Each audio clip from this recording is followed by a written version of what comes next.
The next one is, and I'm just going to list off the final ones because they're more or less rehashings of ones we've already discussed. The next one is justice and mercy. And I think you've already spoken a bit about this, Pox, but I do find it very strange that we don't have the death penalty in so many countries now. And I would say that follows the Christian teaching that you must show mercy to your enemies. And I don't know, like I see stories every single day of new to the parish murdering women or murdering children. And I'm going to be honest with you here. I don't feel like I'm full of mercy. You know, I don't feel like I'm full of mercy at all. And yeah, what do you think of this anyway? Justice for pre-Christian virtues and Christian virtues, mercy. I guess this ties into the idea of rehabilitation, you know, the prisons, sending people off to the prisons and thinking that they'll come out a changed man and all the rest. So go ahead. Well, again, you know, Christianity is not the only source of this, but it is a source. And Christians, again, when they talk out of both sides of their mouths, will praise this effect that Christianity had. That Christianity had this softening effect on a brutal, merciless world. That's the mythos that Christians have created. This is me steel-manning and repeating things that I've heard Christians say, that they do believe that the world before Christ was violent and cruel, and pagans were just killing everyone, and human sacrifices, and life had no value, and then Christ comes along and revolutionizes everything by teaching that all human life is sacred, that all humans are the children of God, and that if someone does you wrong, you should forgive them instead of trying to hurt them back. And you should be merciful. And of course, we have the example of Christ sparing the prostitute when all the Hebrews, the Jews, were going to stone her to death. He stands in front of her and says, "Let he who is without sin cast the first stone." Okay, so would that have happened in a pre-Christian society? Probably not. I mean, look, that still goes on today in the Middle East and in all the European societies that had not been Christianized. Capital punishment was the norm.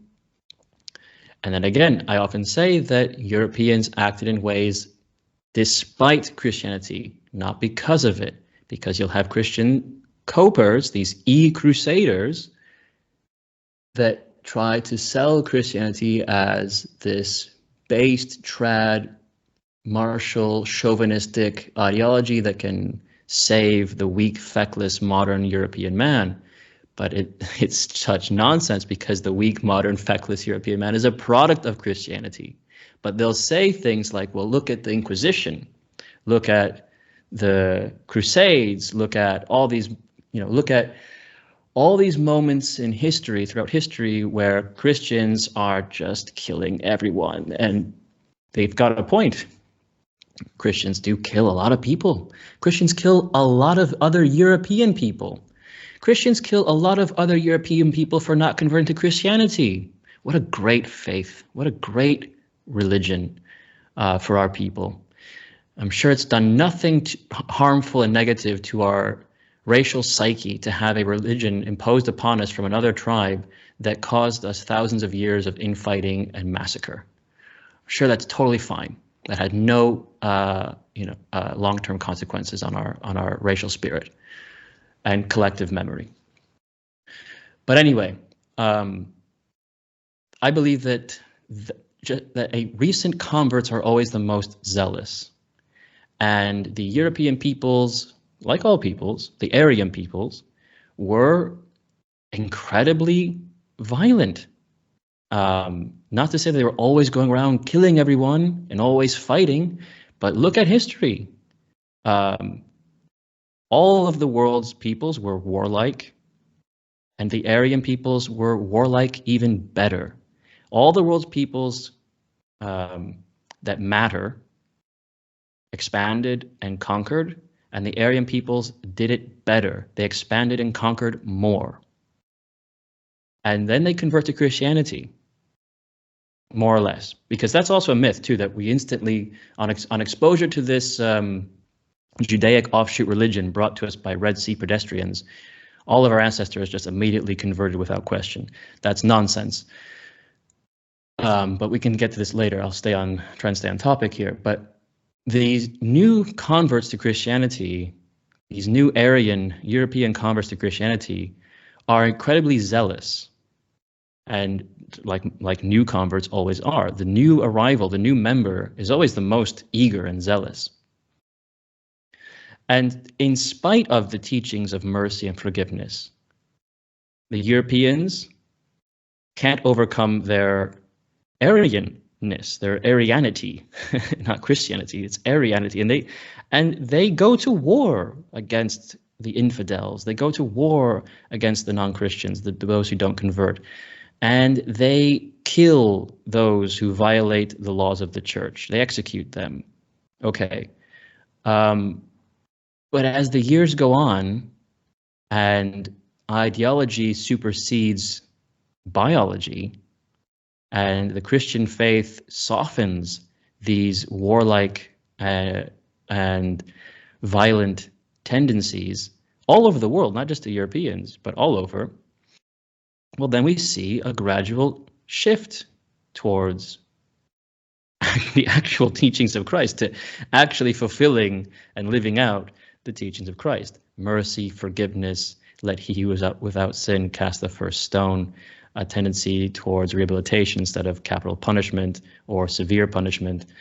And I mean, you said earlier that you had some quotes from the Pope lined up. I'm sure one of them is the Pope's recent tweet, which he might not have typed himself, but it's his official Twitter account saying it, where he disavows the death penalty. Now, mercy isn't a bad thing, though. The great Catholic writer, who I think, if we're going to tolerate Christianity, if we're going to tolerate Christians, who, as you said earlier, are good people, and they are, I think they should look to Tolkien as an example. This is a man who was a Christian, but he didn't seem to harbor any hatred or condescension towards the pre-Christian peoples of Europe, of his ancestors and their culture. He clearly loved that and incorporated a lot of it into his fantasies, as well as he did Christian morality, but you can clearly see the pagan roots as well.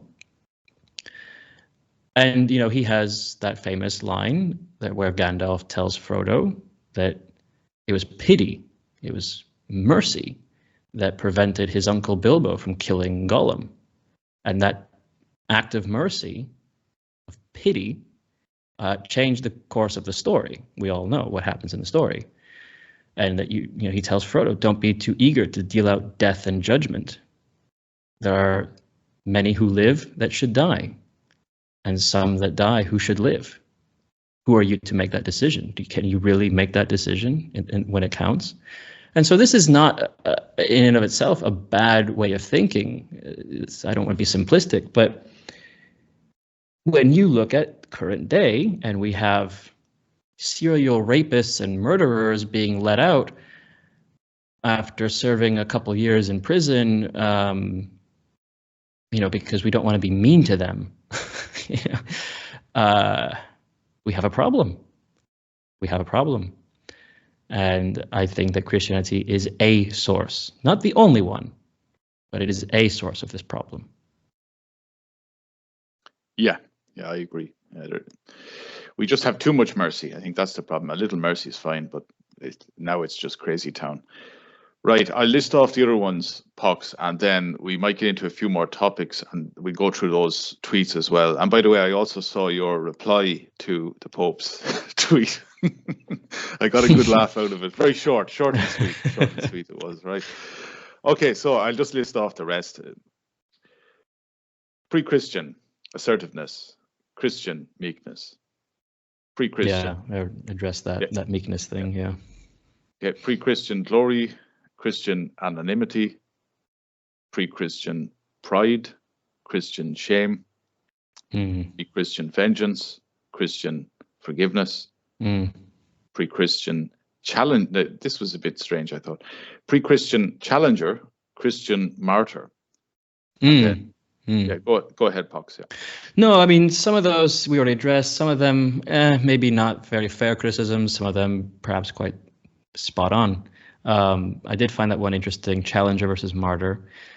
Like I talked about this earlier, though, that the Christians, especially the early Christians, sought out martyrdom because that's the Christ example. That's the example they're trying to follow.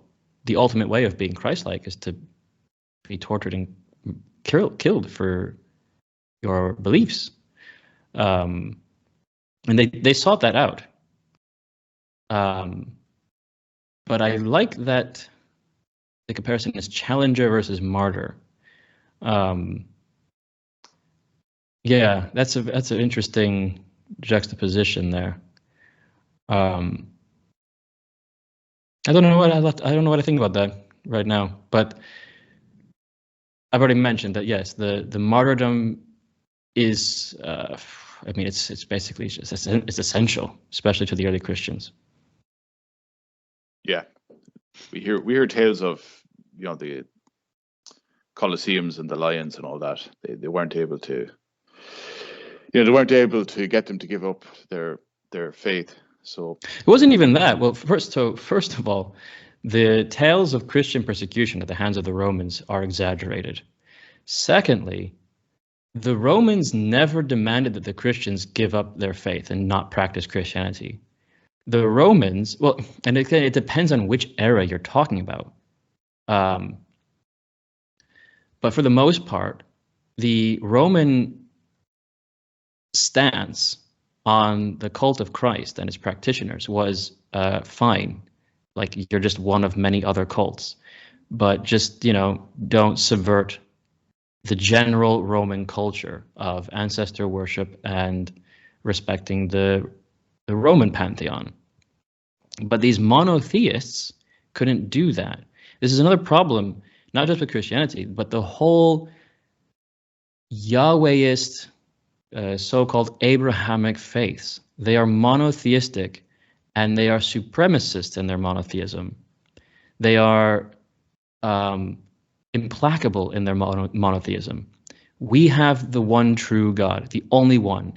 What's the first commandment of the 10 Commandments? Thou shalt not have any other gods before me, which, by the way, implies the existence of other gods. So that's that's interesting. But you can't worship them. You mustn't. And the penalty for worshiping them is genocide. All throughout the Old Testament, Yahweh, who is the Father and also Christ, the Father of and Christ himself, this peaceful guy, you know, again, this is just massive contradiction, internal contradiction. But Yahweh, all throughout the Old Testament, anyone who isn't worshiping him the right way or exclusively gets killed. And, you know, sometimes it's just some poor hapless tribe on some land that the Chosenites want, or that Yahweh has said, this is for you, and screw the people already living there. What does that remind you of going on today? And then they sort of justify killing everyone by, you know, oh, they were just a bunch of pagan idolaters. So it's fine to completely wipe them out and kill not only the men, but also the women and children. And not only the women and children, but also the animals. That's what Yahweh commanded his chosen people to do. Kill everything, every living thing. On some occasions. On other occasions, it was just kill all the women and children and animals, but keep some young virgins for yourselves. This is the great one true God, the loving creator. Sorry, the problem is that Christians don't actually read their Bible. So many Christians don't read their Bible. And they certainly don't read the Old Testament, because why would they? There are Bibles that are just the New Testament. So there's this real problem with the Old Testament. The Old Testament is clearly a noble lie. It's the noble lie. It's the national mythology. It's the foundational mythology of a particular people, a particular desert people from Canaan, and it's the story of how they become who they are. And it's a story of their nationalistic, tribal, unique, singular deity and their relationship with each other. To have that now imposed on us, and not only us, but so much of the rest of the world, I just think it's a huge psychological and spiritual injury. Huge, huge. It's impossible to fathom how much damage this has done. And then to add to that injury, you have this absurd discrepancy, incoherency between who that God in the Old Testament is, this Yahweh, and then the God that we're supposed to believe in today, who's this loving, wise, all-knowing, all-loving, all-knowing creator, who's your father. And he's also simultaneously this guy, Jesus, who was all about peace and forgiveness and mercy. So he must have had this massive like midlife crisis where he settled down and realized the error of his youthful ways, his youthful wrath, and like just calmed down, mellowed out with age. I don't know, because it's inexplicable. And you have to believe that these deities are one and the same. That's the Trinity. You have to believe that Christ is the same as Yahweh. And so Christians twist themselves into all sorts of pretzels trying to justify what Yahweh does in the Old Testament. And it's just obvious. If a human can have a higher moral compass just instinctively realize that this is wrong. And then when you see it through the lens of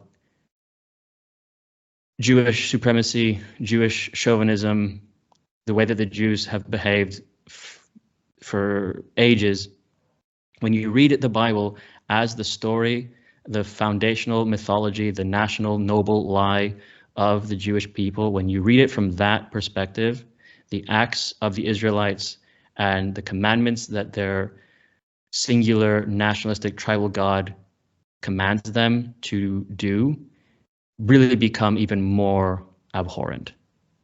And yet, because of conversion to Christianity, we have to accept these stories as moral. We have to accept these actions as just and moral and good, infallible.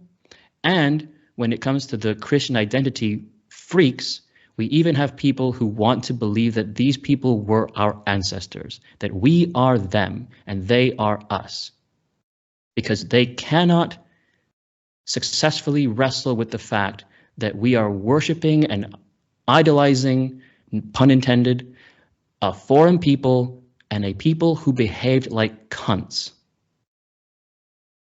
They were promised land that wasn't theirs. They were promised wealth that wasn't theirs. They were promised glory that wasn't theirs. All these things that they didn't build, that they didn't create. They were promised to suckle the milk of other nations, to lend money to other nations but borrow from none. What does that remind you of today? And this is the religion, this is the moral framework that's been imposed on us and what we think is good and right and just. And these people we think are the chosen people. And whether you believe that there are distinct people that are chosen, or you're a Christian identity person who thinks that they were your ancestors, either way, you're fucked mentally. You're captured. You are living in an Abrahamic matrix. Very well said. The final one, and I'm not sure what to make of this, because it seems to go forth and multiply, but they have PreChristian Virtues, virility, Christian Virtues, castration. Yeah, I don't know about that. Yeah, it's okay, I can see kind of. So if you were to compare it to the Germanic pre-Christians or certain Greco-Roman pre-Christian societies, like the Spartans, for example, the best men and women are encouraged to procreate. I mean, the Spartans were basically eugenicists. and they practiced eugenics in their primitive way. But if you saw strong, tall man and beautiful, healthy young woman, the Spartans paired them up and said, go make babies. And if you look at the Christian society, the Christian way is to tempt the best men in your society to become priests and become celibate priests. Now, the Romans had the Vestal Virgins who swore to a life of celibacy, of virginity, but they were like an elite sect of nuns, basically. Whereas the overall Christian doctrine is kind of anti-sex.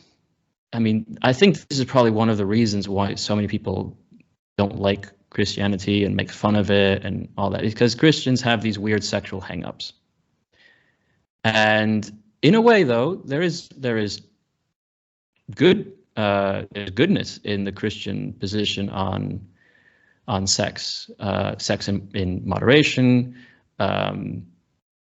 sex only when you're married, things like that.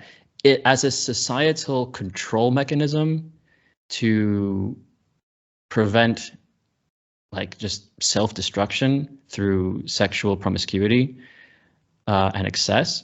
I don't have anything to say. I don't have any objection to that. But when it goes to an extreme, and anything taken to an extreme becomes harmful. So when it comes to the extreme of like anti-sex, then I suppose that's where that meme is making a negative comparison between the pre-Christian society and a Christian society, where the pre-Christian society was probably, as the meme says, more about virility, and the Christian one is more about, they say castration. I would just say celibacy is probably a better, more fair term to use, but I would say that's probably one of the shakier criticisms to make. I don't think Christianity, now Christians have kids, the Christians want to have kids, they want to have families, they just don't promote promiscuity, which is fine. I have no problem with that. Yeah, getting back to something you said there, like it could be stated, I think in the case of Ireland, which was a very Catholic country, that there is true Christianity, a kind of dysgenics going on, in that the smartest son in a family, the chances are he will go off to the priesthood. Mm-hmm. He's not going to reproduce. Generally, there will be some exceptions. They will still reproduce in a sneaky way, but generally most of them didn't. And these were very, very smart, very, very intelligent men, and they never reproduced. And I can imagine that does not do a nation well in terms of IQ. It's going to drop, because you're just scooping off the most intelligent every single generation. Right. Okay. So there's another thing, Pox. I heard this a lot in the 80s and 90s going to church, and I heard it in school a lot. Judeo-Christian. And I always wondered, because I was told the Jews, I wasn't told so much that the Jews were a people. I was told that was a religion. And I always wondered, why are they calling it Judeo-Christian? Like, is it not just Christian? So I don't hear so much of it these days. I have to say, I don't hear Judeo-Christian so much these days. Well, because you don't live in America. If you lived in America, you'd hear it nonstop. Right. So yeah, that to me is a clear sign, and I get the impression that the powers that be, maybe the rich Jews, whatever you want to call them, that Christianity was very useful for them for a long time, but in the last number of decades, I get the feeling they've been trying to wean people off Christianity, and they're meeting some resistance here and there. Now they've also, because I know in America there's a massive Christian support for Zionism, and people say that's because of the Schofield Bible. Oh I man. don't know much about this, but it sounds Yeah. like adding a line of code to a program and just changing completely the program or something. What do you know about this Schofield Bible and this whole Judeo-Christian thing? Okay. I have a lot to say, so if I start ranting or getting incoherent, just jump in and get me back on track. So Judeo-Christianity. This, if you want to annoy any Christian on what passes for the right nowadays, just use this term and you will you will get them so angry. And they have some defenses, they have some arrows in their quiver that they like to pull out, such as Judeo-Christianity is a term that only sprung up, at some period in the late 19th century or early 20th century. It never was used until, very, very recently. That's true. As a term, Judeo-Christianity is a new term, but it's a new term to describe an ages-old truth. You don't get Christianity without the Jews. Jesus was a Jew. You can cope all you want about this. He was a Jew. He went to synagogue. He was circumcised. He is Yeshua. This is another thing too. Oftentimes I will use the name Yeshua when I interact with Christians, just to show what exactly are we dealing with? Who exactly are we talking about here? Yeshua ben David, Yeshua HaMashiach. His name is not Aryan, it's not Indo-European. These people, the Christian identity types, the British Israeli types, who will try and claim that Jesus was this white, blonde-haired, blue-eyed, 7-foot-tall Nordic Viking, because they can't square the circle. They can't accept the fact that they worship a God who became man, and the God was Jewish, that God was Hebrew, and the man he became was Jewish. Now, there's all sorts of problems with semantics here, because Jew is a term that comes from Latin Judea and refers to people who live there. But it's the same people that call themselves the Hebrews. And these same people were the people that created this national myth of being descendants of the Israelites, of the tribes of Israel. Okay. But in any case, even the religion, Jesus went to synagogue. He's the Mashiach. He's the one who's prophesied to fulfill all these Judaic prophecies. You don't get one without the other. Christianity, like Islam, are offshoots of the Judaic peoples. And there's even people who say that Judaism, as it's practiced, comes after Christianity. But it doesn't matter. It's still all intra-Judaic. It's all intra-Jewish people, Hebrew people. It's them debating over their mythos, their prophecies. Even in the early Roman times, when Christianity starts to spring up in Rome, contemporaries like Celsus observe, what's the problem? What are these Christians and Jews fighting over? They just disagree over who is the Messiah. That's it. It would be like saying that, so there's this idea, that the Jews hate Christianity. They hate Jesus. No, they just kind of, actually, they find it very useful. As you said, it's been very useful for them. And they just kind of laugh at it, actually. I mean, imagine a bunch of people adopting, like the way we laugh at blacks, thinking that, Beethoven was black and we was kings, or imagine the way we would laugh at the Nigerians who come to Ireland and say that the original Irish were black sub-Saharans. The people who believe that, the Egyptian princess Skoti was this black sub-Saharan progenitor of the Gaelic peoples. We laugh at that. Well, the Jews laugh at Christians the same way, for basically taking their story, their national mythology, and trying to make it their own, and really not living it out correctly and getting all these details wrong. But hey, they believe in the Torah. They spread the Torah everywhere. They spread messianic belief in the Messiah everywhere. So for that, we'll tolerate them. But then you get Jews like Sarah Silverman, who she gets her jollies mocking Christianity. Okay, lots of people do, because Christianity is easy to mock. They're lazy and stupid, so they stupidly and lazily mock that which they think is oppressing them, or it's a target for being avant-garde or edgy. So they lazily and stupidly go after Christianity. But the early Christians targeted European faiths and subverted them and mocked those and tore down all of the symbols and temples and statues and cut down all the sacred trees of our pre-Christian ancestors.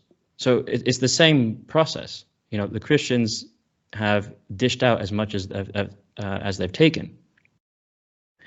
But this idea that Christianity has nothing to do with Judaism is just nonsense. It obviously does.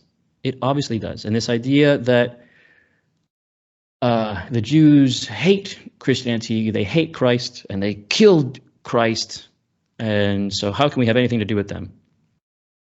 Well, again, let's have another Irish example. Michael Collins, the Irish, right, killed him. Is that fair to say? Well, no, it's not. Some Irish people killed Michael Collins. Some did, because they disagreed with him on a fundamental issue. But for other Irish people, he's a hero. Okay, so it'd be like saying that because some Irish people killed Michael Collins was an enemy of the Irish. He hated the Irish people. He called them the sons of Satan. And all Irish people hate Michael Collins. And there's no connection between Michael Collins fans, worshippers, people who look up to him, and the Irish. No, that's nonsense. There was an intra-Irish struggle, disagreement, that resulted in violence, and a sect of Irish people who disagreed with the sect of Irish people who stood with Michael Collins killed him. That's basically what happens with Jesus. It's an intra-tribal, intra-doctrinal conflict. Jesus was, or Yeshua was claiming to be something that rocked their world, that scandalized the Pharisees. He was preaching a bunch of radical revolutionary stuff. Christians acknowledge this and praise this. And so there was a negative reaction from other members of the Judaic community. And in the end, they conspired to cause Yeshua's downfall. But it was just a sect of them. Jesus' disciples were Jewish. The first pope, Peter, was Jewish. Paul was Jewish. Paul is the inventor of Christianity. Paul is the creator of Christianity. He was Jewish. Many of the original Christians were Jewish. There was a period of early Christianity where they were practicing Christianity in synagogues alongside other Jews who didn't believe that Yeshua was the Mashiach. But they were still worshiping side by side in the synagogues, as the bifurcation of their sects, of their faiths, was in its nascency. And eventually they split quite significantly. But at the beginning, it was all pretty much one and the same. Hebrew people in the Middle East, some of them choosing to believe that Yeshua is the Messiah, and some of them choosing to believe, no, he hasn't come yet. You can't get out of this, Christians. You just can't. Now, it's true that over the thousands of years, Christianity was very much Hellenized and then Germanicized. And in my opinion, the Greco-Romans and the Germans are like the fundamental peoples, the foundational peoples of the European race. not to exclude the Celts, but just as far as, you know, historical relevance, historical impact, you know, the Greco-Romans and the Germanic peoples are really important. And so they had a huge effect on Christianity. All the best parts of Christianity are European. And there's a reason why we still have pagan gods for the names of our weeks and also several months. There's a reason why there's pagan motifs all over the beautiful cathedrals. There's a reason why cathedrals and churches are built over or on the grounds that were considered sacred by pre-Christian Europeans. There is a lot of Platonism in Christianity, which is obviously a European school of thought. So yes, it's fair to say that Christianity, as it diverted, as it broke away from its Judaic roots and it became more Europeanized, yes, there is this separation, but the roots are still Judaic. And as Paul said, Gentile Christians are grafted onto the tree of the Jews. And you still have to contend with the fact that salvation is of the Jews. Salvation came from the Jews. Jesus Christ, Yeshua ben David, is Jewish. The Jews are the chosen people. You still have to contend with that.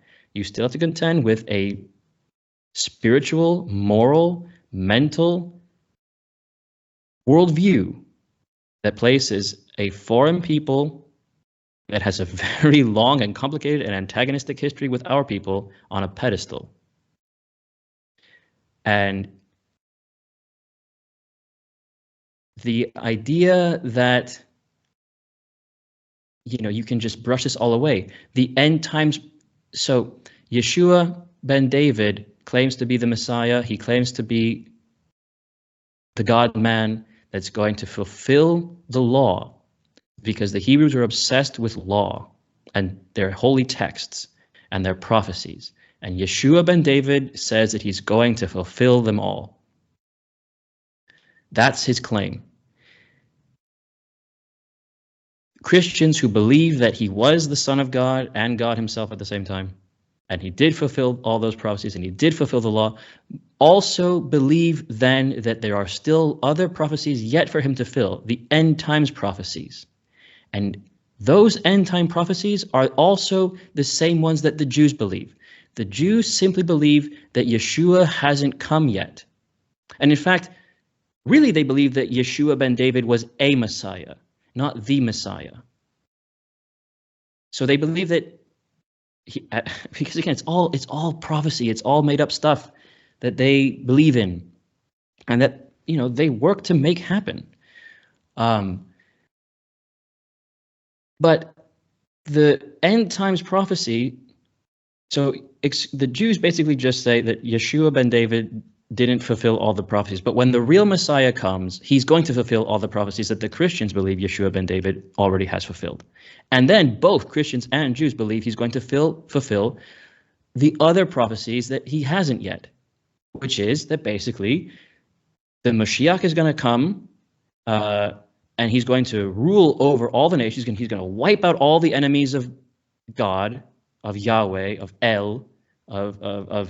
El Shaddai. All the people who don't believe are going to get annihilated. There's going to be just total chaos and carnage and death.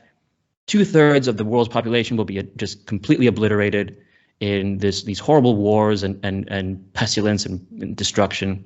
And then the survivors will be those who, with, you know, every knee bowing and every tongue confessing that Yeshua is the Mashiach, he's God, he's the one true God. That sounds like a one world order, new world order, one world religion to me, by the way.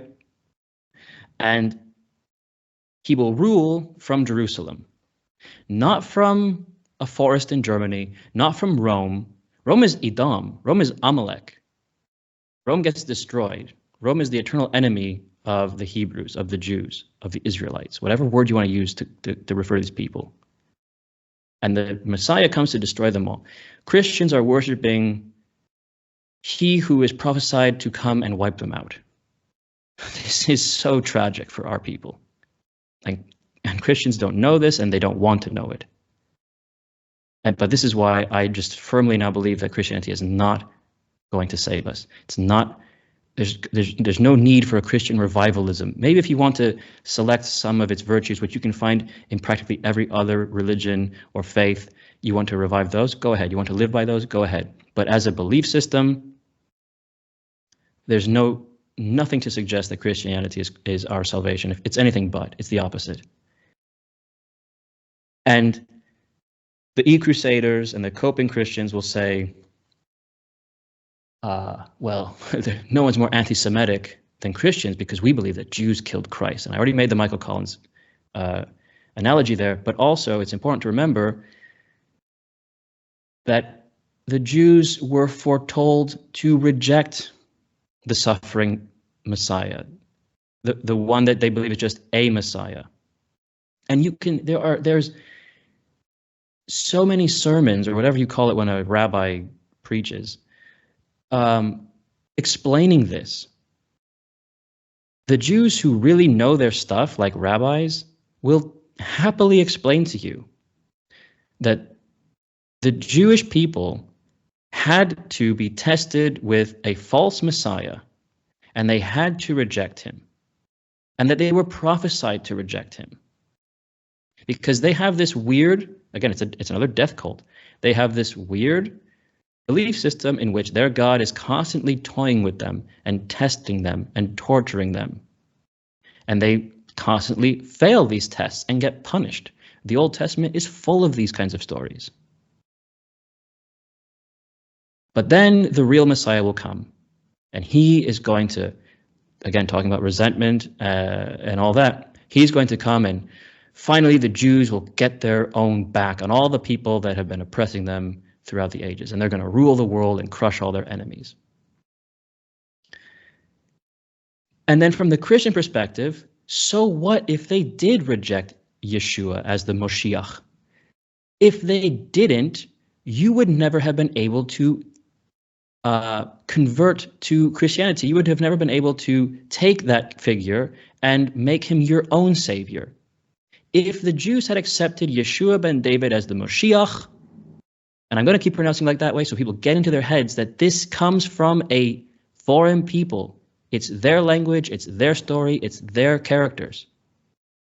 If the Jews hadn't rejected Yeshua ben David the Moshiach, how would you be able to be grafted onto the tree of salvation? Because if they had accepted him, the story would be over. The story would be over. There would be no story, actually. I don't know. What would they do? Like, this is kind of why I want them to build the third temple and kill the red heifers so that nothing will happen in front of the eyes of the world. And then we can maybe just move on from this nonsense. It's not even nonsense. It's horrible, dangerous nonsense. Sadistic, insane, genocidal, suicidal nonsense. But if that hadn't happened, then Jesus would have just been their Messiah, and that's it. Their national God took human form to save them from the Romans, to save them from their oppressors, as was foretold. The end. Sorry, Gentiles. Sorry, Europeans. It's not for you. And this is the history of the Judaic monotheistic faith. When the Jews mingled with the Persians, the same thing happened. The Persians adopted Yahweh as one of the gods of their pantheon and built a temple and started making sacrifices to Yahweh, and the Jews flipped out and said, "What are you doing? This is our God." They were extremely insulted and offended that the Persians had built a temple to their God. It's their God. You can be associated with us, you can be around, but we are separate. We are a people who shall live separately than you. We are not the same. Stay away from us. But the Messiah, the false Messiah, is the Jewish way of getting all of the world, all the Gentiles, all the nations to bow to Yahweh the right way without becoming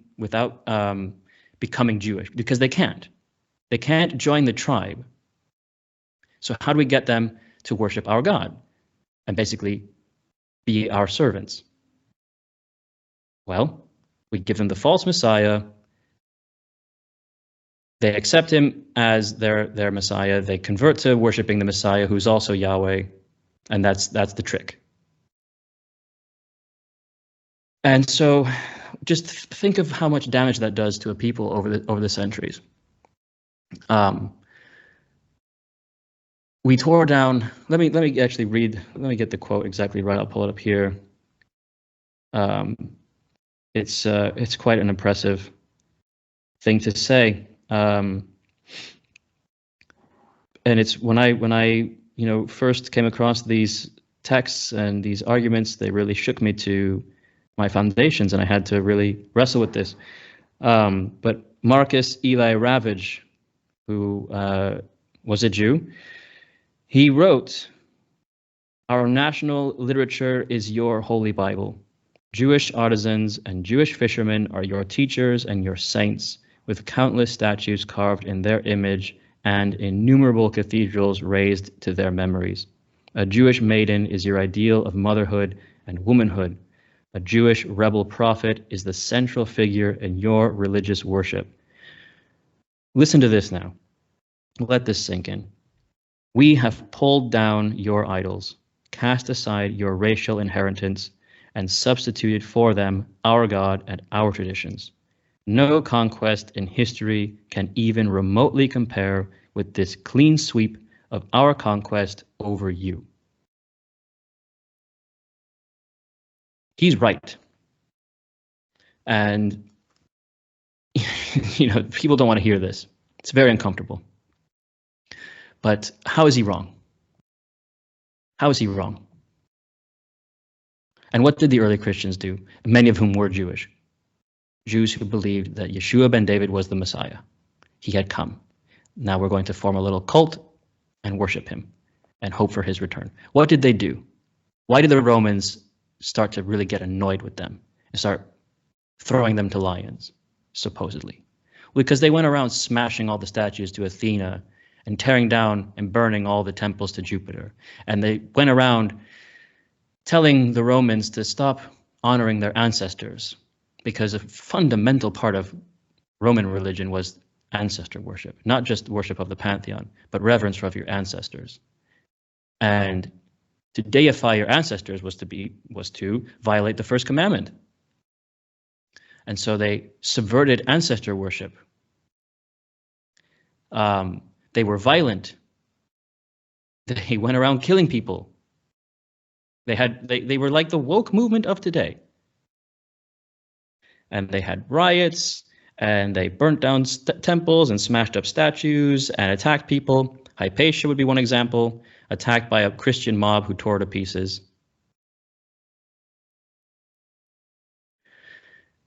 And so you just have to deal with this history. And so when I see people saying, that, we need to return to Christianity and have this great Christian or Catholic or whatever revival, or that, everything's going to be fine. Yahweh, the victory is Yahweh's, or Christ is king, or, Jesus is the one. Jesus has saved us all. Really? Do you even know what you're talking about? It's just like Ravage said, it's been a clean sweep of our minds, of our spirit. And this isn't our story, so we don't really know the details. And that's why the Jews laugh at us. That's why the Jews look down their noses on us, because we're living according to their national stories. We're living according to their prophetic religion. It's entirely based on prophecy, and we're getting it wrong. And we're getting it wrong in such a comical way, to the extent that we are eagerly awaiting the coming of the man God who is prophesied to actually destroy us. It's awful. It's awful.